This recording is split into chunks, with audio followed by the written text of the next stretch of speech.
స్తోత్రాలు. మీరందరూ యూట్యూబ్కు సమీపంగా ఉండండి, దేవుని మాటలు వినండి, మీకు ఆశీర్వాదం. ఈ దినము యెషయా గ్రంథము 60వ అధ్యాయము 5వ వచనం. నీవు చూచి ప్రకాశింతువు, then thou shalt see and flow together. అయితే तब तू इस देखेगी और तेरे मुख चमकेगा.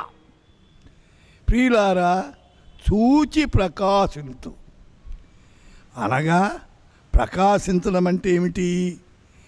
చీకటి పోవాల, అంధకారం పోవాల. చీకటిలో కూర్చున్న ప్రజలు గొప్ప వెలుగు చూచిరి అన్నారు. కాబట్టి మనం ప్రకాశించే జీవితం. ప్రకటన గ్రంథములో 1వ అధ్యాయములో 7వ వచనం, ప్రతి నేత్రము ఆయనను చూచును. అయితే లోకమంతా ఆయన చూస్తుందట. 1 పేతురు 1వ అధ్యాయం 7వ వచనములో నశించిపోవు సువర్ణము అగ్ని పరీక్ష వలన శుద్ధిపరచబడి ఉంటున్నది కదా, దానికంటే అమూల్యమైన మీ విశ్వాసం ఈ శోధన చేత పరీక్షకు నిలిచినదై యేసుక్రీస్తు ప్రత్యక్షమైనప్పుడు మీకు మెప్పును మహిమయు ఘనతయు కలుగునుకు కారణమగును.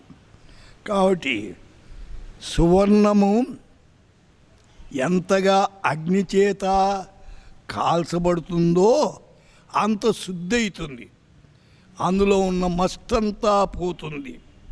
అదేలాగున మన విశ్వాసము అయితే శోధనల చేత పరీక్షించబడుతుందట.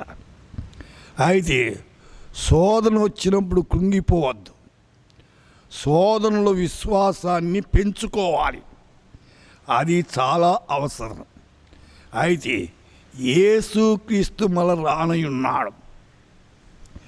అయితే ఆయన వచ్చినప్పుడు మనకేం జరుగుతుందట? మెప్పును మహిమయు ఘనత. 3 సంగతులు చెప్తున్నాడు. మెప్పు, 2వది మహిమ, 3వది ఘనత. దానికి కారకులమై ఉండాలి. అది దేవుని యొక్క సంకల్పం. వింటున్న వారలారా, మనము ఆ రీతిగా ఆయన ప్రకాశతను పొంది అయితే దేవుని మహిమ కొరకు వాడబడుట ఎంతో అవసరం. ప్రార్థన చేసుకుందాం. ప్రభువా, మా శ్రోతలందరినీ కనికరించండి. వారు ఏ అక్కర్లో ఉన్నారో, ఏ బాధల్లో ఉన్నారో, ఏ సమస్యల్లో ఉన్నారో వాటన్నిటిలో నుండి వారిని కాపాడమని యేసు నామమున ప్రార్థిస్తున్నాము తండ్రి. ఆమేన్.